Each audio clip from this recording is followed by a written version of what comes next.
سر آپ نے فرمایا نماز کے دو حصے ہیں، ایک فکسڈ دوسرا آپشنل. جو فکسڈ ہے وہ ہم عربی میں پڑھنے کے پابند کیوں ہیں؟ کچھ لاجیکل ریزنس ملے ہیں جو پوری طرح صحیح نہیں لگتے، پر یہ پابندی کہاں سے اخذ ہوئی؟ محمد صلی اللہ علیہ وسلم سے پہلے جتنے بھی نبی آئے وہ اپنی زبان میں نماز پڑھتے تھے. اس بات کا کیا ثبوت ہے کہ محمد صلی اللہ علیہ وسلم نے عربی زبان کو سب کے لیے پابند کر کے امت کے لیے جاری کیا؟ یہ بھی تو ہو سکتا ہے کہ بات کی ضرورت کے وقت یہ صحابہ کے فہم سے جاری ہو گیا ہو.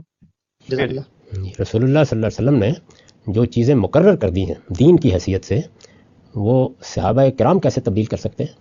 یعنی رسول اللہ صلی اللہ علیہ وسلم نے ہمیں قرآن دیا، وہ بھی صحابہ کے ہاتھ سے ہوتا ہوا ہم تک پہنچا ہے. تو اگر صحابہ کرام نے تبدیلی کرنی تھی تو سب سے بڑھ کر تو اس میں کرنی چاہیے تھی، اور وہ کرتے تو پھر صحابہ کہلاتے کیسے؟ اور اگر یہ جسارت کرتے تو سارے کے سارے لوگ خاموش ہو کے ان کو دیکھتے کیسے؟ تو اس لیے یہ بالکل خلاف عقل بات ہے. رسول اللہ صلی اللہ علیہ وسلم نے جس طرح قرآن دیا، اور قرآن مجید عربی زبان میں ہے، اور جو نماز کے لازمی اذکار ہیں وہ کیا ہیں؟ وہ قرآن پڑھنا ہے. تو قرآن تو عربی میں ہے، وہ نازل ہی عربی میں ہوا ہے. جب قرآن پڑھنے کے لیے کہا جائے گا تو عربی میں پڑھا جائے گا، وہ کسی اور زبان میں قرآن نہیں بنتا.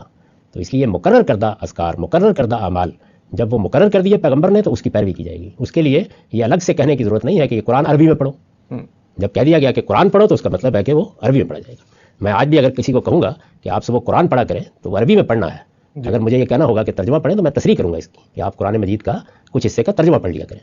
جب رسول اللہ نے قرآن کو مقرر کیا، فاتحہ اور فاتحہ کے بعد کوئی حصہ، یہ دونوں قرآن ہے، اور یہی عربی اذکار ہے. باقی سب میں آپ آزاد ہیں، جس زبان میں چاہے کریں، دعا کریں، مناجات کریں، تسبیح کریں، جس زبان میں چاہے کریں.